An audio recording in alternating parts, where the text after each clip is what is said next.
लोग बच्चों के लिए बहुत ज़्यादा मन्नतें मांगते हैं और दुआएं करते हैं और ना जाने उनके लिए कहाँ कहाँ दूर दूर तक जाते हैं। और जब वो पैदा हो जाते हैं तो उनके लिए सारा कुछ अपना निछावर कर देते हैं, यहाँ तक कि अपनी जवानी पूरी की पूरी उनके बच्चों के भविष्य के लिए दांव पे लगा देते हैं। खुद अपने आप को दुख में रखकर भविष्य की चिंता करते हैं कि बच्चों का भविष्य कैसे बनेगा। और एक ये है आजकल के डब्बा और फनी, बजाय इसके कि अपने माँ बाप की खुशी का कारण बने और उनको ऐसी खुशी दें जो उनको फक्र हो सके और वो समाज में, सोसाइटी में बड़ा ऊंचा अपना सर करके चल सकें। माँ बाप कभी अपने बच्चों की आंखों में एक आंसू नहीं देख सकते और उस आंसू के लिए वो सब कुछ कुर्बान कर देते हैं। और एक ये है फनी और डब्बा कि उनके कारण माँ बाप की आंखों में आंसू आ रहे हैं, एक बार नहीं 1000 बार। शर्म आनी चाहिए ऐसे लोगों को जो अपने माँ बाप की रोने का कारण बने। माँ बाप कोई दोस्त यार या साले सालियाँ नहीं होते जिनसे आप कैसा भी करके मजाक कर सकें, प्रैंक कर सकें। अब इस नालायकी को क्या नाम दें?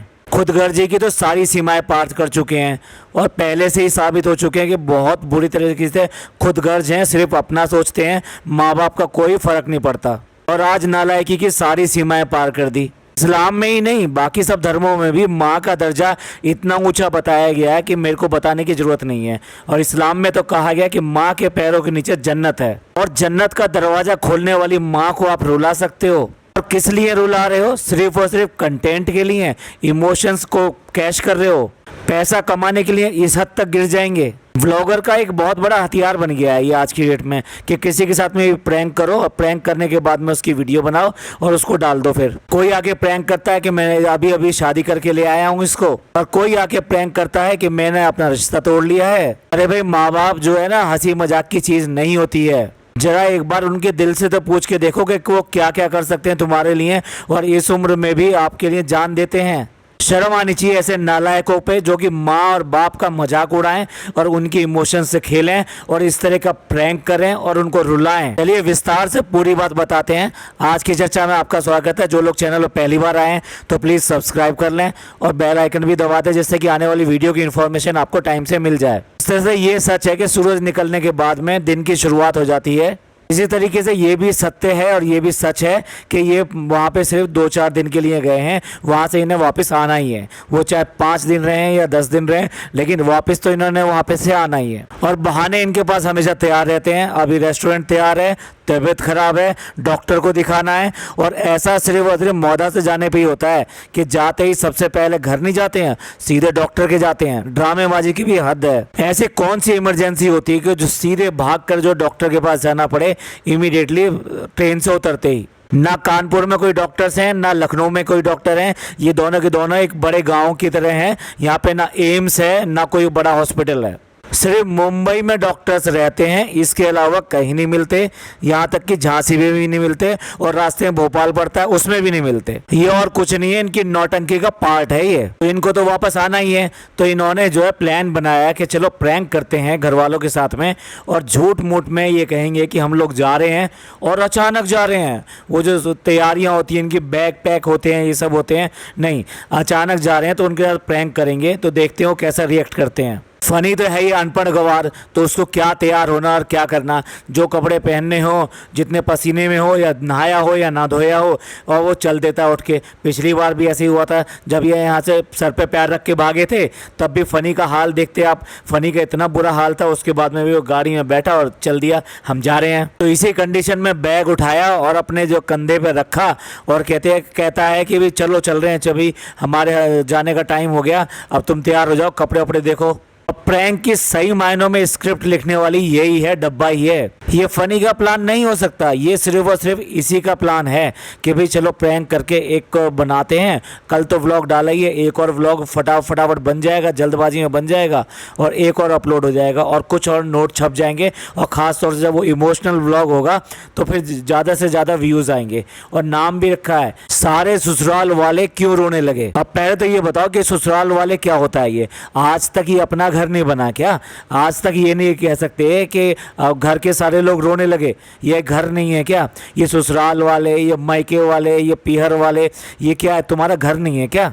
ये है, ये तो यहाँ पे सिर्फ मेहमान की तरह चले आते हैं यहाँ पर मुंह उठा के। और फिर स्क्रिप्ट के राइटर यानी कि डब्बा वो भी बैग लेके एक जो है खड़ी हो जाती है आके, और सारे लोग हक्के बक्के के चलो अब ये क्या हैं, ये तो मानने वाले हैं नहीं, सुनने वाले हैं नहीं, अगर इनसे कुछ कह भी दिया कि रुक जाओ या क्यों जा रहे हो या पहले क्यों नहीं बताया तो लड़ाई झगड़े शुरू हो जाएंगे, बर्तन फेंकने शुरू हो जाएंगे। क्योंकि इसकी बेशर्मी, डब्बा की बेशर्मी सब लोग जानते हैं, इसलिए उससे कोई उलझना नहीं चाहता। जिसे कहते हैं ना नंग के आगे सब लोग झुक जाते हैं, तो बस यही हाल इसने कर रखा है। अब सबसे पहले तो ये देखो कि जो माँ है, मतलब जिसको सबसे ज़्यादा प्यार है अपने बच्चे से, वो हक्की बक्की हो जाती है। वो जल्दी जल्दी उसको सामान देना शुरू करती है कि भाई जानमाज ले जाओ, आबे जमजम ले जाओ और ये पानी ले जाओ। और वो पानी, पड़ा हुआ पानी यानी कि वो आबे जमजम का जो पानी है वो थोड़ा सा दोनों को पीने के लिए भी देती है। अपने बच्चे हैं उनको वो हर तरह की दुआएँ देगी, हर तरह की दुआएँ देगी। वो एक माँ है, उनकी सलामती के लिए ही ये जो है उनको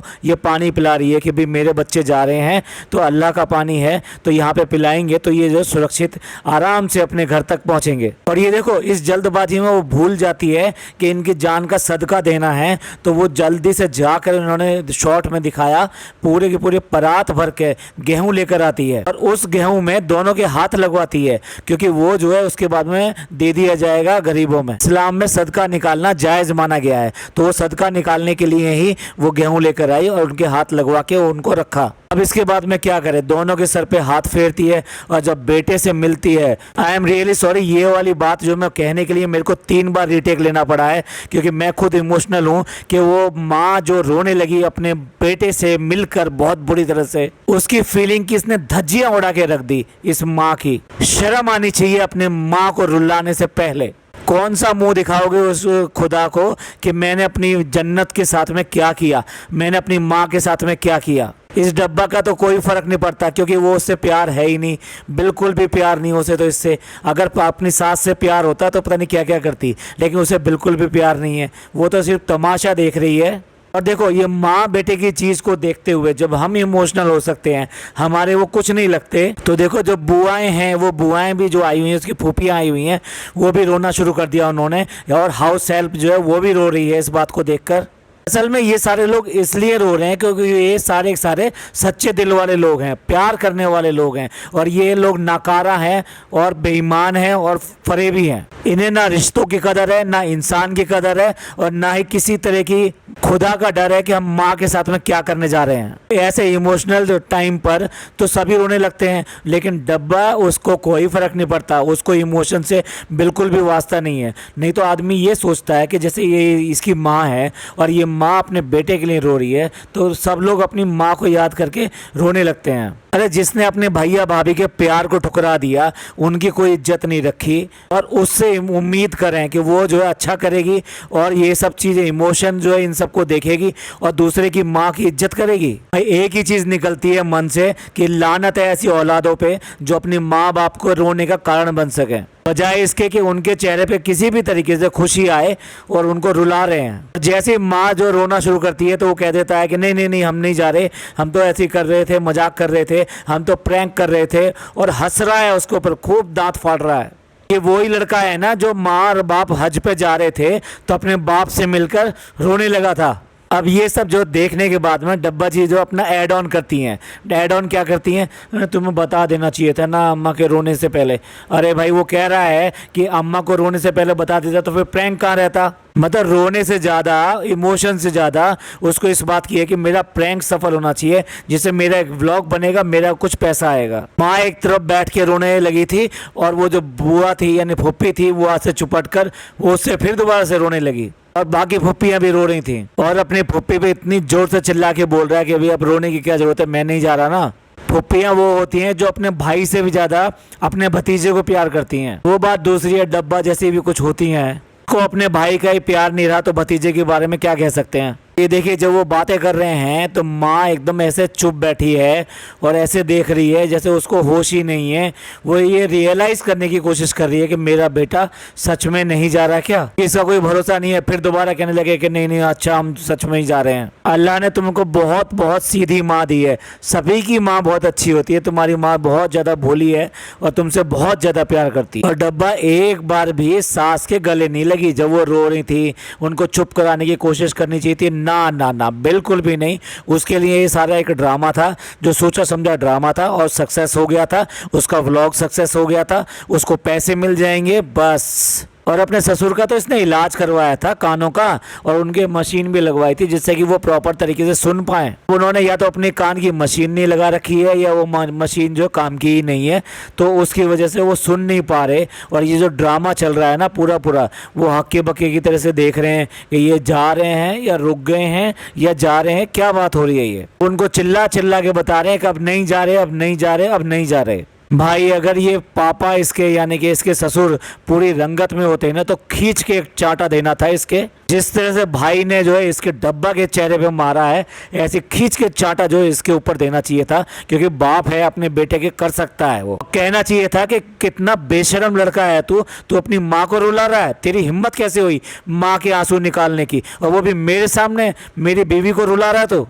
ये अधिकार तुमको कहाँ से मिल गया कि तुम अपनी माँ को रुला सको। पूरी तरह से नाकारा निकम्मे लोग हैं ये। मैं तो यही कहूँगा कि कितना बिगड़ी हुई औलाद है ये। और जब इसके पापा जो है बचपन से अगर मान लो इसके जो खींच के लगाए होते, तो शायद ये वाले हालात नहीं होते। जब पापा से बात कर रहा है कि नहीं जा रहे, तो डब्बा ऐड ऑन करिए। पापा की मर्जी थी कि तुम जो मुहर्रम के बाद जाओ, तो अपना डिक्लेरेशन देता है नहीं अब जो है पापा की मर्जी है, पापा की मर्जी की वजह से हम लोग नहीं जा रहे, जाना कैंसिल, और अब हम ये मुहर्रम के बाद जाएंगे। और तालियां बजा दी भैया, क्या बात है, क्या बात है, कितनी बड़ी बात कर दी। पापा के लिए वो नहीं जाएंगे, वो आओ। और जो प्ली बताई वो ये बताई कि रेस्टोरेंट का काम जो है ना, वहाँ पे जो उद्घाटन होना है उसका, यानी उसको शुरुआत करनी है। तो क्योंकि मुहर्रम का महीना है, मुहर्रम का महीना जो है गमी का महीना माना जाता है, तो नॉर्मली उसमें नए काम जो है नहीं करते हैं। और मुहर्रम की 1 तारीख से लेकर 10 तारीख तक ये वो दिन होते हैं कि जब पूरी गमी मनाई जाती है। इन दिनों में ही हजरत हुसैन और हसैन ने लड़ाई की थी और वो शहीद हुए थे। और 10वें दिन जब लास्ट दिन था, उस दिन जो मुहर्रम मनाए जाते हैं। सच पूछो तो इसको ये भी कहना गलत है कि मनाए जाते हैं, क्योंकि त्यौहार होते हैं ना, उनको मनाया जाता है। ये गमी का दिन होता है, तो इसलिए यहाँ पे इबादत की जाती है, उनको याद किया जाता है, और जो भी हो सके वो तकसीम किया जाता है, यानी बांटा जाता है। ये तो वो नालायक औलाद है कि अपना ट्रेवलिंग एजेंसी का जब बिजनेस शुरू किया, तो उसका भी फीता जो है ना बीवी से कटवाया है, अपनी माँ से कटवाया होता है, अपने बाप से कटवाया होता है। ना ना ना ना, जो खर्चा देगी, जो आगे खर्चा देगी, जिसकी वजह से घर चलेगा, जिसकी वजह से इसके ऐशो आराम चलेंगे, जिसकी वजह से इसके दोस्तों के काम चलेंगे, जिसकी वजह से ये प्रॉपर्टियां खरीदेगा और मोबाइल खरीदेगा, कपड़े खरीदेगा, मॉल्स में घूमेगा, डेला में घूमेगा, सब जगह घूमेगा, फ्लाइट लेगा, ये सारे काम कैसे होंगे?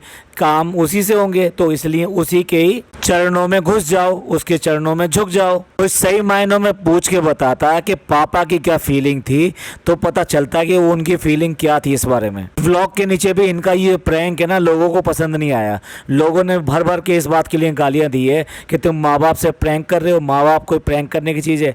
उनके आंसू निकल रहे हैं, उनको रुला रहे हो, उनके इमोशंस को कैश कर रहे हो। अब 1-2 कमेंट मैं आपको पढ़कर बताता हूँ, बाकी ऐसे ही लगा दूंगा। कमेंट देखिए, सबा जैसी बहू किसी को ना मिले। बेटे के घर से छोड़ के जाने पर माँ बाप का दुख देखा नहीं गया। कितनी मासूम बनती है, विलेन है ये। सनी को काम के बहाने मुंबई ले गई जिससे कि वो रह सके मुंबई में। रेस्टोरेंट तो नियर बाई मौधा के किसी सिटी में भी खुल सकता था।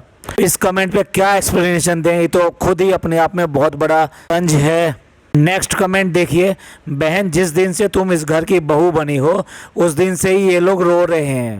अगला कमेंट इसके नीचे देखिए, सबा तुमसे अपना घर नहीं छोड़ा जा रहा है और तुम सनी और उसके घर वालों से एक्सपेक्ट करती हो कि वो मौधा छोड़कर मुंबई में आ जाएं। बड़ी अजीब औरत हो। इसके ठीक नीचे एक और कमेंट है, पॉडकास्ट वाले सही पकड़ते हैं, चालू सिर्फ 3-4 दिन के लिए जा रही है मौधा। अगला कमेंट देखें अपनी स्क्रीन पर, such a bad prank with parents. You played with the emotions of your old parents. So sad to see your mother crying. You made your mother cry or earn the money. You sold her emotions. मैं हिंदी में बता देता हूँ, बहुत ही बुरा आपने prank किया अपने पेरेंट्स के साथ में। आपने अपने पेरेंट्स के, बूढ़े पेरेंट्स के इमोशंस के साथ में खिलवाड़ किया। बहुत दुख हुआ आपकी मदर को रोते हुए देखकर। तुमने अपनी मदर को रुलाया सिर्फ और सिर्फ पैसे के लिए। तुमने उनके इमोशंस को बेच दिया। इसके नीचे भी 2 कमेंट हैं, आप पढ़ लीजिएगा। और वो सभी इसको लिए ट्रोल कर रहे हैं कि इसने कितना गलत काम किया है। ये तो रहे इनके कमेंट्स और लोगों की बातें। आप क्या सोचते हैं इस सब के बारे में? इन्होंने ये ठीक किया या गलत किया? और गलत किया तो कितना गलत किया? एक माँ को रुलाकर कितना बड़ा इन्होंने जुर्म किया है। अपने कमेंट्स जरूर कीजिएगा। ये पॉडकास्ट आपको अच्छा लगा हो तो प्लीज़ लाइक कीजिए, सब्सक्राइब कीजिए और शेयर कीजिए। थैंक यू, धन्यवाद, शुक्रिया।